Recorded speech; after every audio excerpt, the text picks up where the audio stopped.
नमस्कार and good evening. जॉस हिंदी देख रहे सभी दर्शकों का बहुत बहुत स्वागत है। मैं हूं आपके साथ गीतोदय सैनी और इस वक्त आप मेरे साथ देखना शुरू कर चुके हैं प्रोग्राम स्ट्रेट टॉक। कुछ समय पहले ही श्रद्धा मर्डर के सामने आया, शायद आपके संज्ञान में होगा अभी भी। क्या हुआ था इसमें कि हत्यारे आफ्ताब पूनावाला ने श्रद्धा के 36 टुकड़े कर दिए थे।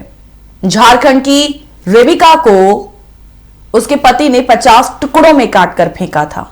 लखनऊ में भाई ने छोटी बहन की हत्या कर उसे घर में ही दफना दिया था।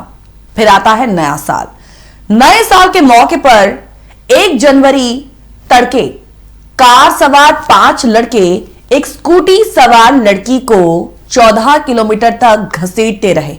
अब 4 किलोमीटर था, 12 किलोमीटर था, 14 किलोमीटर था, यह अभी तक क्लियर नहीं हुआ है, क्योंकि जितने ही चश्मदीद निकलकर सामने आ रहे हैं उन सब में अलग अलग जो कहानियां बताई जा रही हैं। हुआ क्या कि इस हादसे में दर्दनाक मौत हो गई। दिल दहलाने वाले इस केस का अभी पूरी तरीके से खुलासा भी नहीं हुआ कि महिला अपराध से जुड़े 2 और डरावने मामले सामने आए हैं। एक मामला नए साल के जश्न के दौरान का ही, जहां पर पार्टी ना मनाने पर लड़की को तेजाब फेंकने की धमकी दी गई।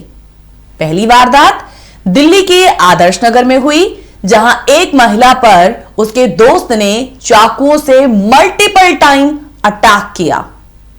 उसकी तस्वीर आप इस वक्त आखिरी जो एक बॉक्स बना हुआ है उसमें देख सकते हैं। दिल्ली हत्या मामले में यह सीसीटीवी फुटेज है।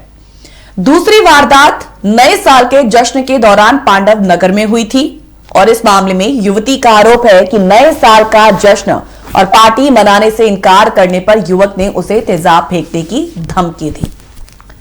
तुनिशा शर्मा केस की बात करें, टीवी एक्ट्रेस जिसने हाल ही में सुसाइड किया, उस सुसाइड कांड की जब हम बात करते हैं तो उसके पीछे की कहानी भी कहीं ना कहीं श्रद्धा वालकर मामले के साथ उसकी तरह जुड़ी हुई है। हालांकि श्रद्धा का कत्ल किया गया, लेकिन यहां पर एक्ट्रेस तुनिशा शर्मा ने सुसाइड कर लिया। कहानी वही थी जो कि श्रद्धा मामले में थी। इन सभी हाल ही की घटनाओं में एक बात यदि आप गौर करें तो वो क्या हो सकती है? एक बात जो कॉमन है वो क्या हो सकती है? एक ही बात कॉमन है और वो है विक्टिम महिलाएं थीं और आरोपी पुरुष। कहीं आरोपी करीबी रिश्तेदार तो कहीं अनजान व्यक्ति।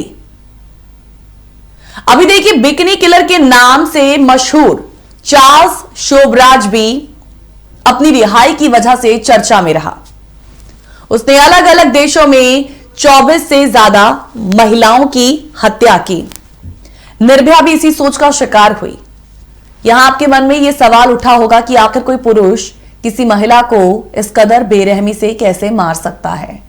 महिला से जान छुड़ाना या सिर्फ और सिर्फ फैंटेसी के लिए किसी महिला को मार देना, क्या यह सही है? अब हम आते हैं अपने आज के इस खास अहम मुद्दे पर। इन दिनों लैटिन अमेरिकी देश मेक्सिको, वहां पर फेमिसाइड शब्द काफी चर्चाओं में बना हुआ है। कारण वहां पिछले कुछ महीनों में 1000 से ज्यादा महिलाओं की हत्या हुई है। इन महिलाओं का दोष सिर्फ इतना था कि वो महिलाएं थीं। ज्यादातर मामलों में हत्यारे उस महिला को जानते तक नहीं थे, लेकिन सिर्फ जेंडर की वजह से उन्होंने ये हत्याएं की। अब आप सोच रहे होंगे कि ये फेमिसाइड है क्या? चलिए हम आपको यह भी बता देते हैं कि फेमिसाइड क्या होता है। दरअसल फेमिसाइड जो है वो लैटिन भाषा के 2 शब्दों का जोड़ है। ग्राफिक्स टेक्स्ट के माध्यम से आपको इसके बारे में आप बताएंगे कि फेमिसाइड लैटिन भाषा के 2 शब्दों का जोड़ कहलाया जाता है। फेमिना यानी कि महिला और साइड यानी कि हत्या। फेमिना साइड, ये शब्द सुसाइड यानी कि खुद से अपनी हत्या और जोनोसाइड यानी कि खास नस्ल के लोगों की हत्या से मिलता जुलता है। अब वैसे तो जेंडर की बिना पर महिलाओं की हत्या हमेशा से होती रही है, लेकिन इस सोच को पहली बार इंग्लैंड में फेमिसाइड नाम दिया गया था। 1848 में वॉटन लॉ मैक्सिकन में पहली बार इस शब्द का जिक्र मिलता है। 1970 से 80 के एरा में यूरोप और अमेरिका के फेमिनिस्ट आंदोलनों के दौरान यह शब्द बड़ा ही पॉपुलर हो गया था। सरकारें और यूनाइटेड नेशन फेमिसाइड से जुड़े आंकड़े जुटाने लगे। मैक्सिकन महिलाओं के लिए काल बना फेमिसाइड मौजूदा वक्त में फेमिसाइड का सबसे खौफनाक मंजर लैटिन अमेरिकी देश मेक्सिको में देखा जा रहा है। ड्रग्स, क्राइम और गैंग वॉर के लिए मशहूर इस देश में मर्डर रेट बहुत ज्यादा है, लेकिन पिछले कुछ सालों में यहां पर महिलाओं की हत्या में काफी बढ़ोतरी हुई है। बताया जाता है कि 13 करोड़ की आबादी वाले इस देश में हर रोज लगभग 10 महिलाएं अपने जेंडर की वजह से मार दी जाती हैं। जब हम फेमिसाइड की पुरानी परंपराओं की बात करते हैं, हालांकि अब तो यह खत्म हो गई हैं, लेकिन पुरानी परंपराएं जैसे कि कई पुरानी सभ्यताओं में अलग अलग वजहों से महिलाओं को मारने की परंपरा थी, लेकिन अब यह खत्म हो चुकी है। एथेंस में वर्जिनिटी टेस्ट फेल करने पर मौत मिलती थी। यहां आपको बताना चाहेंगे कि प्राचीन एथेंस में ऐसी परंपरा हुआ करती थी कि शादी के बाद पति अपनी पत्नी का वर्जिनिटी टेस्ट करा सकता था, जिसमें फेल होने पर महिला को मौत की सजा दी जाती थी। भारत की जब हम बात करते हैं, भारत में थी सती प्रथा। 1821 में एक प्रतिबंध लगा। भारत में ये जब सती प्रथा का चलन था, इसमें जीवित महिला अपने पति की चिता पर बैठकर जान दे दिया करती थी, और इसमें अक्सर घर परिवार वाले ऐसा करने के लिए महिला को फोर्स करते थे। 1821 में governor general Lord William Bentinck ने इस प्रथा को गैर कानूनी घोषित कर दिया। फिर इंग्लैंड की बात करते हैं। इंग्लैंड में जादू टोने के शक में 50,000 महिलाएं मारी गई थीं। 1400 से 1782 के बीच 50,000 से अधिक महिलाओं को जादू टोने के शक में जला दिया गया। 1735 में ब्रिटिश पार्लियामेंट ने एक एक्ट 1735 बनाकर जादू टोने के शक में इस हत्या को अपराध घोषित कर दिया। देश कोई भी जाति, पंथ, मजहब, सांप्रदाय कोई भी हो, महिलाओं के लिए उनकी सोच में हमेशा एक कसावट सी रही है, और दुनिया की तमाम संस्कृतियों का इतिहास महिलाओं के खून से रंगा मिलता है। हजारों साल पहले जब फेमिसाइड जैसा कोई शब्द चलन में नहीं था, तब भी महिलाएं मारी जाती थीं, और महिलाएं आज भी मारी जा रही हैं। पशुओं में पाया जाने वाला अल्फा मेल कॉन्सेप्ट इंसानों के दिमाग से बाहर नहीं निकला, तो शायद आगे भी इस तरीके से ये महिलाएं मरती रहेंगी। और भारत के संदर्भ में, क्योंकि हमने शुरुआत में जिन केसेस की बात कही ना, वो कहीं ना कहीं इस फेमिसाइड से मिलती जुलती हैं।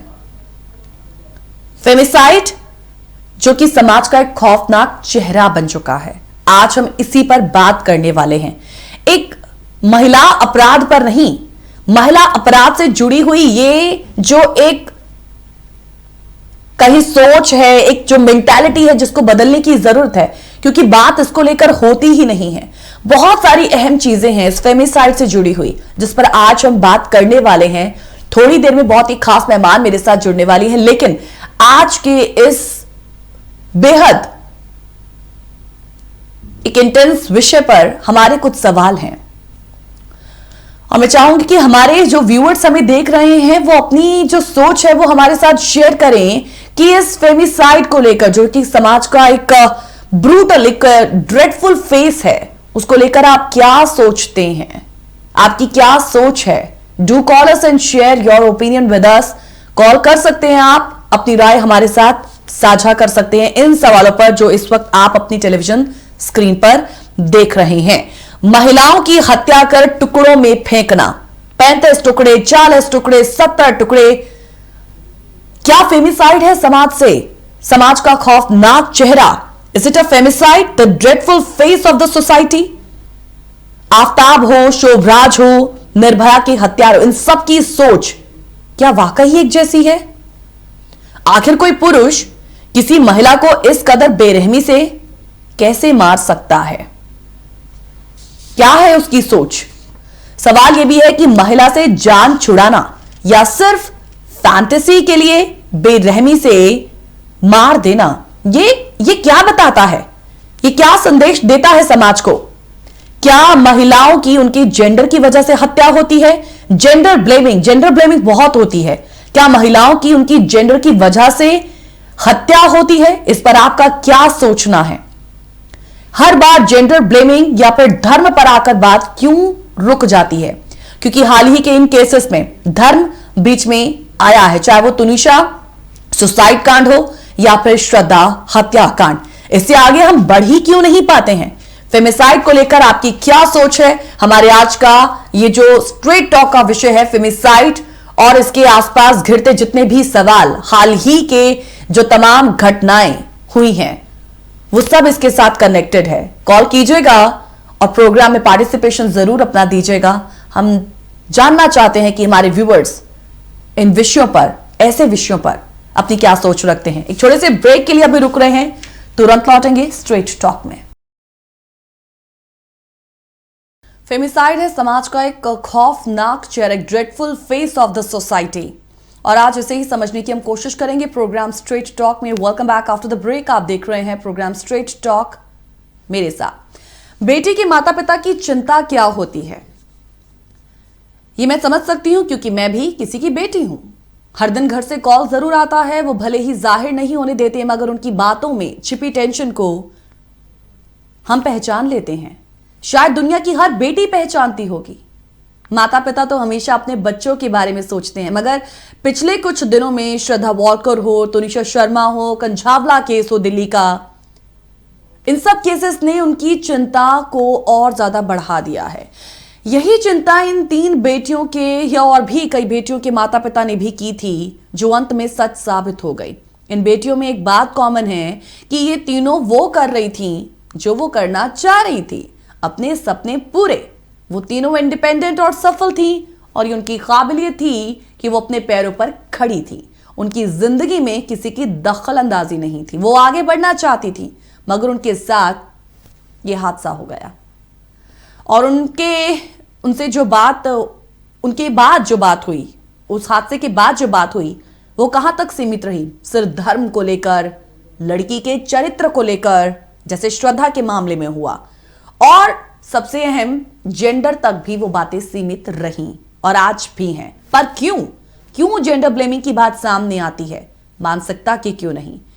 आज इसी बेहद सेंसिटिव मामले और विषय पर बात करने के लिए हमारे साथ सोशल एजुकेटर, विमेन एक्टिविस्ट और राइटर ज्योति बावा जी हमारे साथ जुड़ चुकी हैं।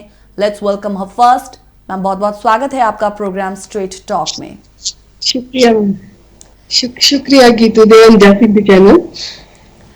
ज्योति जी, प्रोग्राम की भूमिका को लेकर जो हम बात कर रहे थे, हाल ही की तमाम घटनाएं, वो चाहे श्रद्धा वॉलकर हत्याकांड की बात हो, तुनिशा शर्मा हत्याकांड सुसाइड कांड की बात हो, और दिल्ली के आदर्श नगर की बात हो, या दिल्ली के किसी और इलाके की बात हो, वहां पर हाल ही में तमाम जो घटनाएं हुई हैं, वहां पर एक ही बात कॉमन, विक्टिम लड़की थी और मारने वाला लड़का।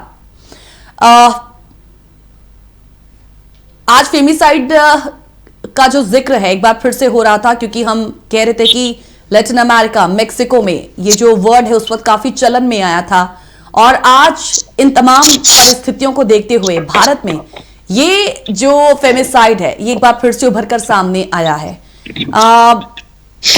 मैं सबसे पहले समझना चाहूंगी कि महिलाओं की हत्या कर टुकड़ों में फेंकना, समाज का ये जो खौफनाक चेहरा फेमिसाइड के तौर पर उभर कर सामने आया है, मैं सबसे पहले आपका एक कमेंट इसी सवाल पर लेना चाहूंगी। बिल्कुल, देखो ये तो बड़ा शर्मनाक चेहरा है जो हमारे सामने आया है, लेकिन दुख की बात यह है कि जब फेमिसाइड का जमाना था, वक्त था, उस समय हम ये सोचते थे कि शायद लोग पढ़े लिखे नहीं है, तो इसीलिए हर बात का जो कसूरवार है वो औरतों को ठहरा देते हैं। इसीलिए जब रिसर्च हुई तो फेमिसाइड नाम की चीज हमारे सामने आई। लेकिन जब हम आज 21वीं सदी में पहुंच गए हैं तो वही चीज फिर हमारे सामने आ गई। ये तो एक चिंता की विषय तो बनता ही है। अब फेमिसाइड क्या है इसको हमें समझना भी पड़ता है कि हमारी सोसाइटी में जब भी जरूरत की बात आती है, जरूरत खत्म होती है, तो मर्द जो है वो औरत को खत्म करने की सोचता है, या तो वो उसको छोड़ देता है या वो उसको मार देता है। जी। लेकिन 21वीं सेंचुरी में अब मारना फिर से उसको ज्यादा इजी लगने लग गया है। उसको लगता है कि ये छुटकारा पाने का सबसे एक बढ़िया तरीका है। इसीलिए शायद उसने जब उसको मारा होगा, उसको 35 टुकड़ों में काटा होगा, तो उसके अंदर से कोई भी आवाज नहीं आई होगी कि वो गलत कर रहा है। तो ये क्यों गलत कर रहा है, ये उसकी मेंटालिटी थी। अब इन लोगों ने, मुझे नहीं लगता कि वो सारे रिसर्चें पढ़ी होंगी कि फेमिनिस्ट क्या है। तो ये हमारा जेनेटिकल ट्रैवलिंग करके चीज पहुंची है ना यहाँ पे। सारे लोग तो जानते भी नहीं है कि फेमिनिस्ट नाम का एक वर्ड भी है, क्योंकि हम लोग सोचते थे कि अब हम एजुकेटेड हो गए हैं, अब इन चीजों का हमारी लाइफ में कोई मतलब नहीं है। तो इसीलिए जो मर्द का एक जीन है वो ट्रैवल करके इतना अग्रेसिव हो गया है कि वो अपनी जरूरतों के आगे कुछ भी नहीं सोच रहा।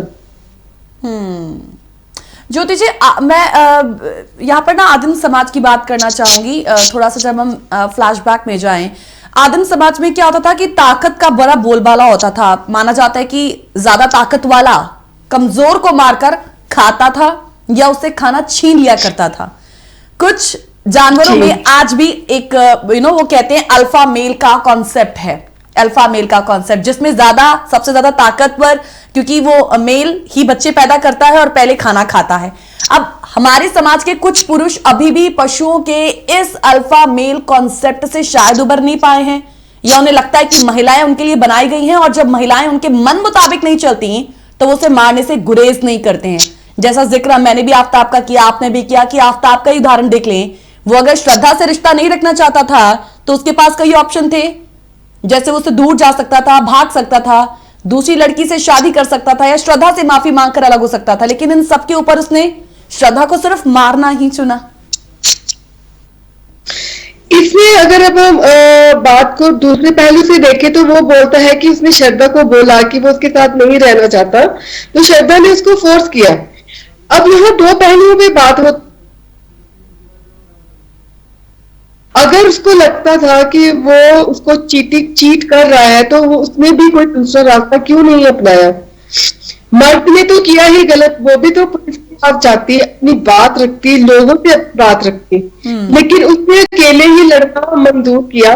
वो लड़ती रही, जिसकी वजह से उसने उसको मारना ही सही समझा।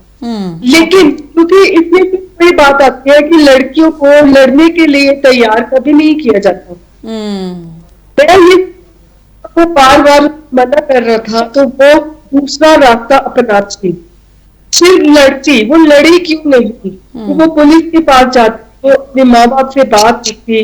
अब हमें पूरा नहीं पता उससे बात की कि नहीं की, जो सुनने में आए हैं उसकी बात नहीं की। और हमारे समाज में सबसे बड़ी ये बात है कि आज में कराया जाता है कि मत जाओ, दुनिया के साथ बात मत करो, दोस्तों के साथ अपने साथ हो रही व्यवहार की बात मत करो। इसी वजह से ये सारे जो मर्द है वो इसी मजहब पे अपनी गलत बात करने से गुरेज नहीं सकता। उसे लगता है कि औरत तो वैसे डरी हुई है, किसी के पास तो जाएगी नहीं, तो क्यों ना मैं ही उसको मार के निपटारा कर लूं।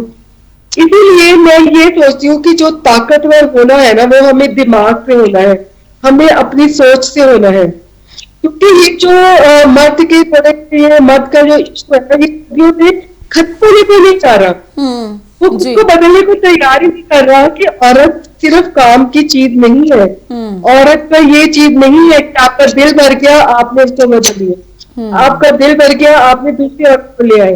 अब दूसरी औरत की बात करते हैं, हम करते हैं तो दूसरी औरत ने क्या पहले मर्द पूछा, उसने पहले औरत को इस बात के लिए धोखा दिया। क्या बीच में यहाँ पर माफ कीजिए, मैं आपको बीच में यहाँ पर रोक रही हूँ, छोटे से ब्रेक के लिए मुझे यहाँ पर रुकना है, क्योंकि श्रद्धा का सिर्फ ये मामला नहीं है। श्रद्धा को एक रेफरेंस में रखकर हम इस मुद्दे पर बातचीत कर रहे हैं, जिसे बखूबी आप शायद समझ भी रहे होंगे, क्योंकि एक लड़की की हत्या कर देना उसकी किसी लड़के की नजर में यदि सबसे सही रास्ता था तो यही है फेमिसाइड की सोच, जिस पर आज हम बात कर रहे हैं। अगर ये सोच है तो फिर इसकी शुरुआत कहां से और कैसे हुई, इसी पर जो चर्चा है हमारी जारी रहेगी ज्योति बावाजी के साथ। आप जुड़े रहिएगा हमारे साथ, छोटे से ब्रेक के लिए रुक रहे हैं।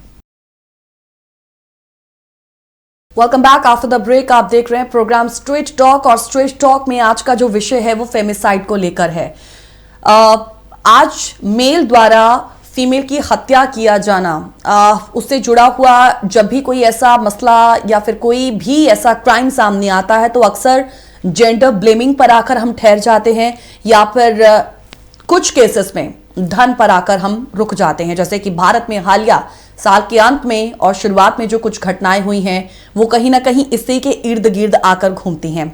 इस वक्त हमारे साथ राइटर और सोशल एजुकेटर, सोशल एक्टिविस्ट ज्योति बावा जी हमारे साथ जुड़ी हुई हैं।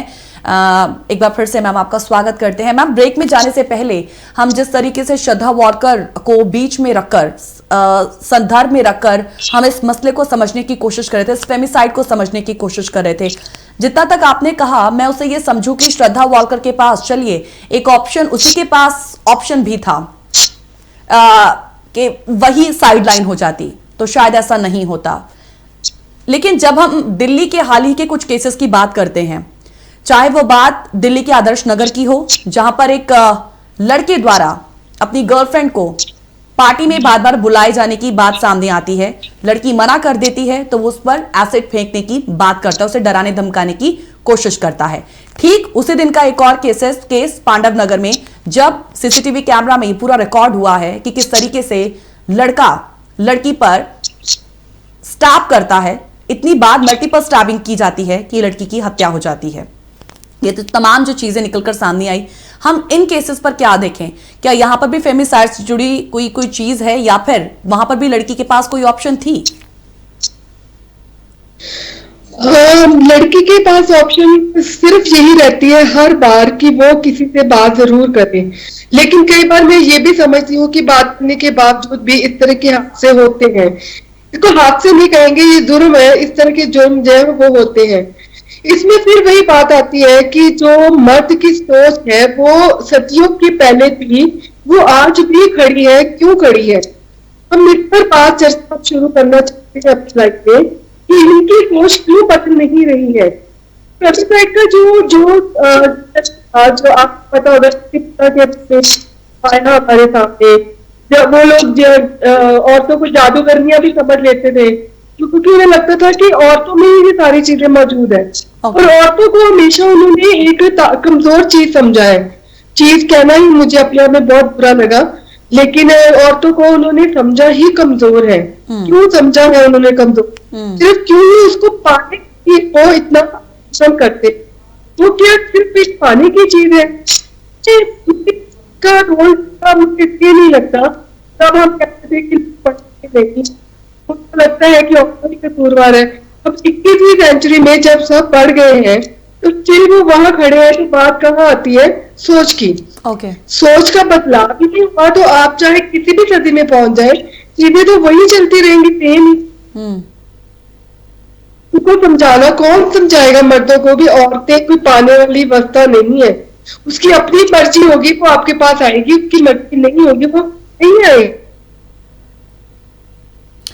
ताकत है ना वो और अंदर पैदा करनी ही पड़ेगी और उसके लिए हमारे सोसाइटी को सामने आना पड़ेगा।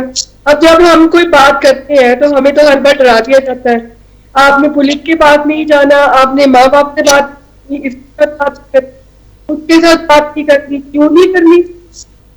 अगर हम उसके साथ बात ही नहीं करनी तो हम होती रहेंगी। और मैं आज भी समझती हूँ कि इसमें सबसे बड़ा जो रवैया चेंज करने वाला है ना, वो पुलिस करना पड़ेगा। वो डर निकालना पड़ेगा जो हमारे अंदर पुलिस के पास जाने के लिए बना हुआ है। अगर मुझे लगता है कि सिर्फ एक यही डर खत्म हो जाए ना तो बहुत सारे हादसे होने से बच जाए, बहुत सारे जुर्म होने से बच जाए। ज्योति जी बात ही नहीं करती, कैसे श्रद्धा अगर करती बात जिसके ऊपर एसिड अटैक फेंका गया है, अगर वो बताती कि मुझे इस तरह तंग किया जा रहा है, मुझे बार बार फोर्स किया जा रहा है, तो शायद ये बात होती ना।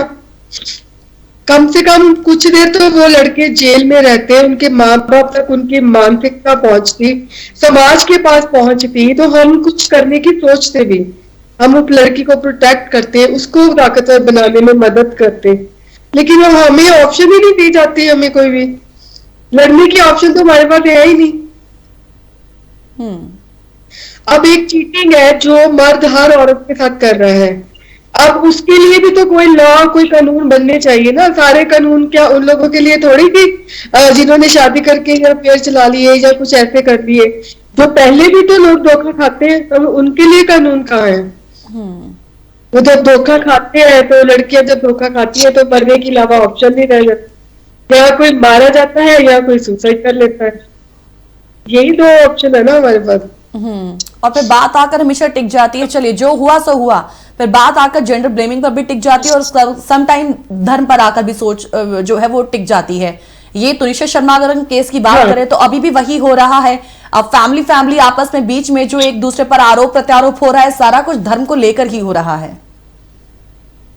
बिल्कुल, क्योंकि आरोप लगाने से क्या होता है कि जो असली मसला होता है वो खत्म हो जाता है।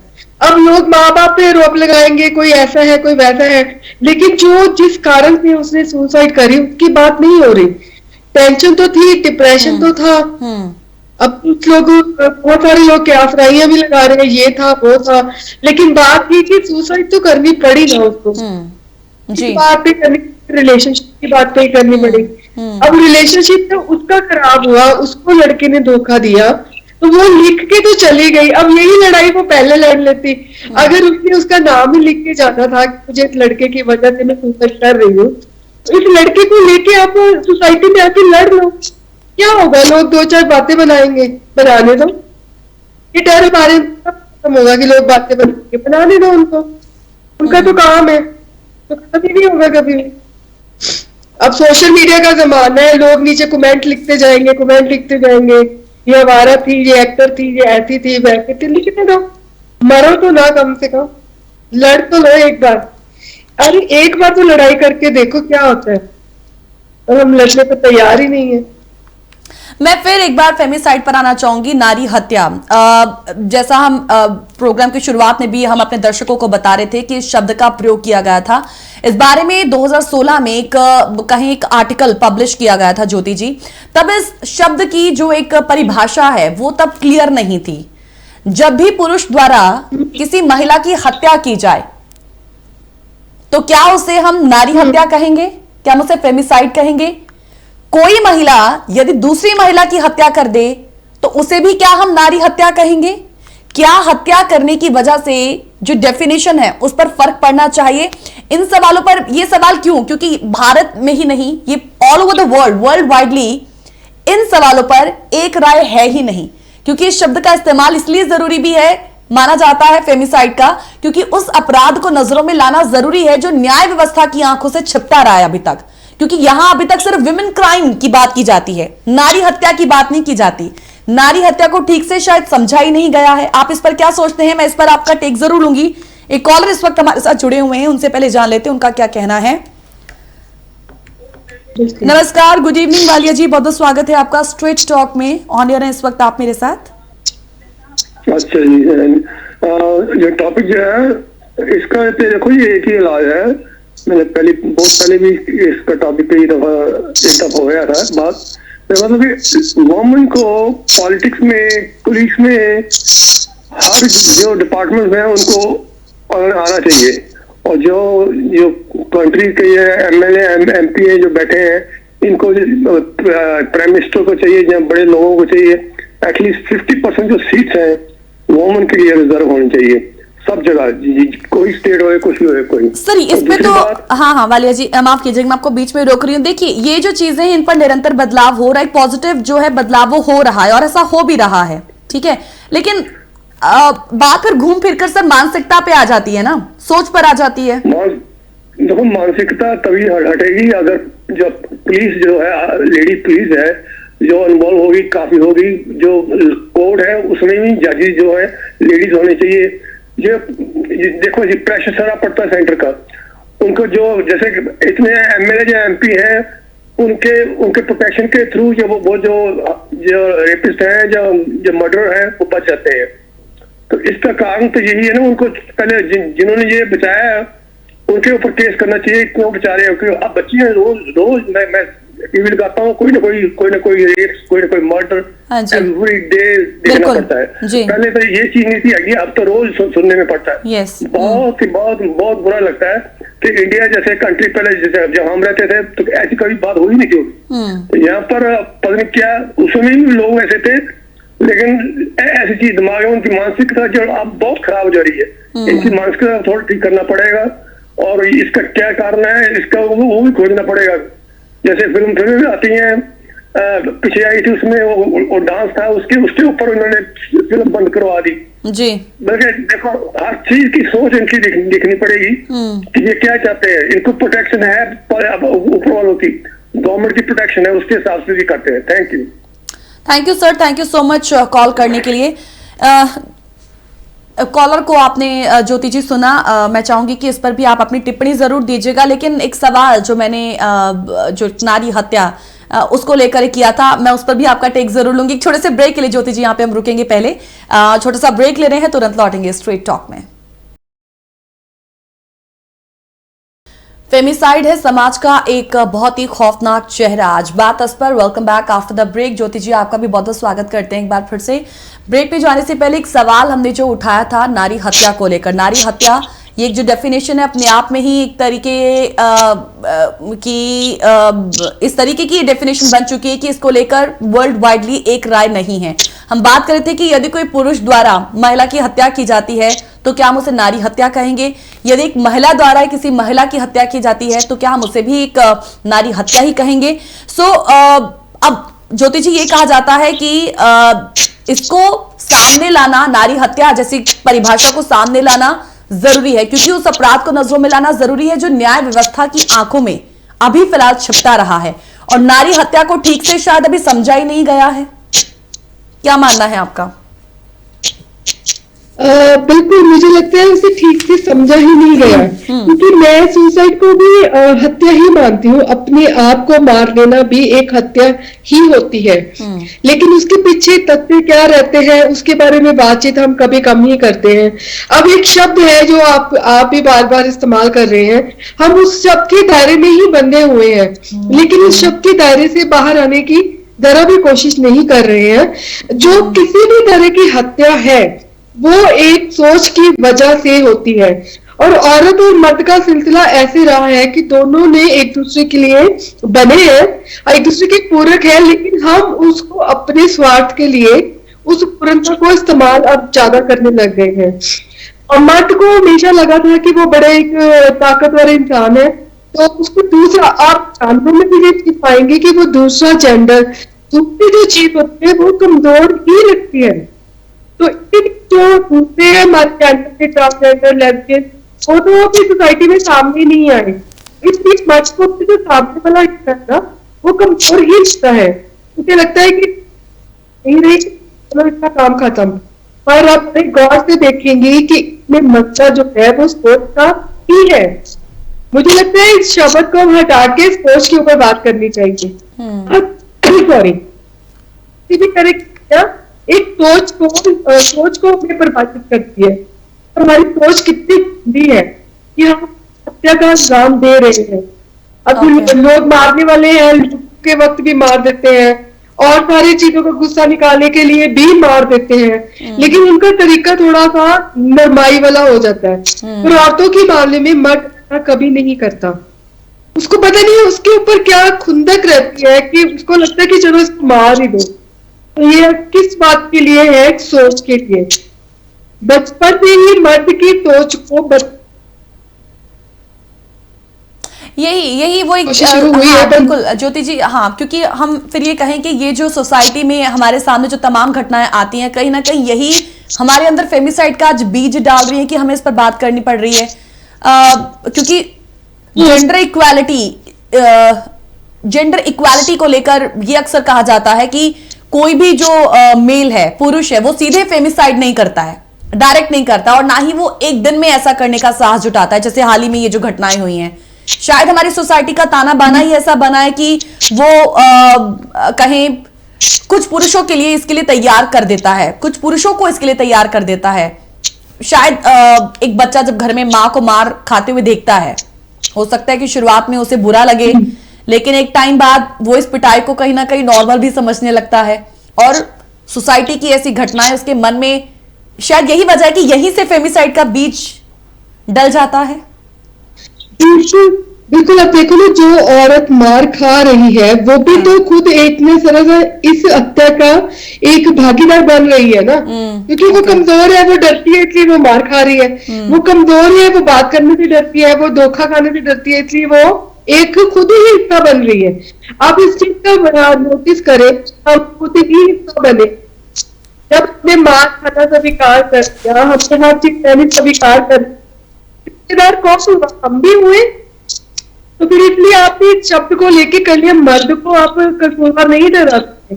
हमें खुद को भी देखना पड़ेगा कि अब कहाँ कसूरवार है, हमने कहा इनकी ताकत को अपने ऊपर हावी करने दिया।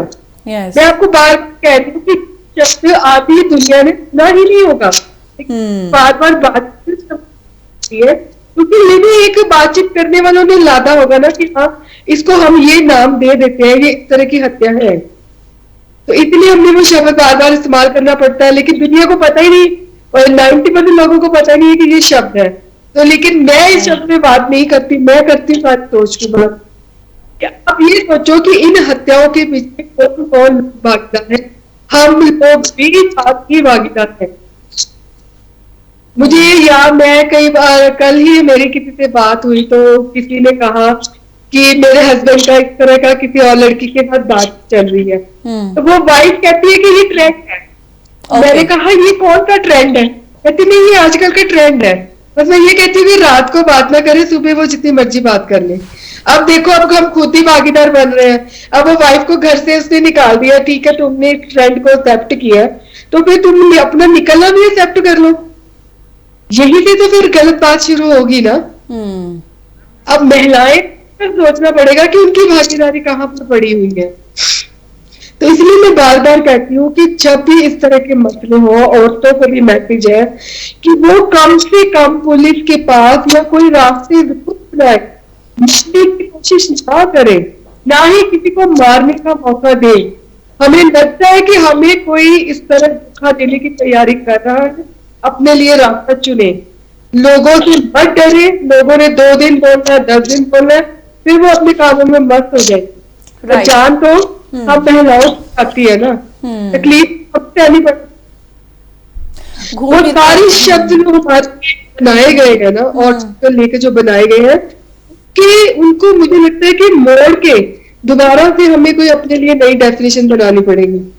राइट, ये सही कहा है आपने। अच्छी बात ये है, जो शुरुआत से लेकर अभी तक आपसे चर्चा रही, आपने हर कहीं पे महिलाओं को का उनकी सोच में जो एक अपलिफ्टमेंट आना चाहिए ना, वो बहुत ज्यादा जरूरी है। क्योंकि यहाँ पर हाल ही की तमाम घटनाओं को संदर्भ में रखकर हम इस मुद्दे को समझने की कोशिश कर रहे हैं। घूम फिरकर बात सोच पर आ जाती है, लेकिन इस सोच को बदलने के साथ साथ यहाँ पर सिर्फ बात पेजेस में या फिर कानूनों में सशक्तिकरण की ना रहे, वो सशक्तिकरण एक्चुअल में आना चाहिए। और शायद तभी है कि ये जो घटनाएं हैं वो नहीं होंगी। ये जो तमाम सुसाइड भी हो रहे हैं, इस तरीके का कदम उठाने से पहले लड़कियां 10 बार सोचेंगी कि जो है वो गलत है, उससे आगे मूव ऑन होने की जरूरत है। अपलिफ्टमेंट, सोच की यहां पर अपलिफ्टमेंट होने की बहुत ज्यादा जरूरत है। ज्योति जी, इस तमाम मुद्दों पर आज तमाम पहलुओं पर आपने जिस तरीके से प्रकाश डाला, उसके लिए धन्यवाद आपका। और प्रोग्राम में हिस्सा लेने के लिए, प्रोग्राम में हमारे साथ चर्चा में शामिल होने के लिए, उसके लिए भी आपको बहुत बहुत धन्यवाद। Thank you so much, thank you so much. It was great having you on the show. आज का ये मसला फेमिसाइड से जुड़ा हुआ था, जो कि एक ड्रेडफुल फेस बन चुका है, लेकिन बहुत सारे पहलुओं को हमने आज छूने की कोशिश की है। ज्योति बाबा जी ने उस पर प्रकाश डालने की कोशिश की। हम चाहेंगे आप अपनी जो बात है हमें मेल के द्वारा, हमें ईमेल करके आप हमें अपना फीडबैक जरूर दें कि आज के इस टॉपिक को लेकर आपकी क्या सोच थी। कोई प्रोग्राम को लेकर सजेशन देना चाहे तो वो भी आप दे सकते हैं info@justbroadcasting.com या geet@justbroadcasting.com पर। इंतजार हमें रहेगा। फिलहाल लेंगे इजाजत। नमस्कार।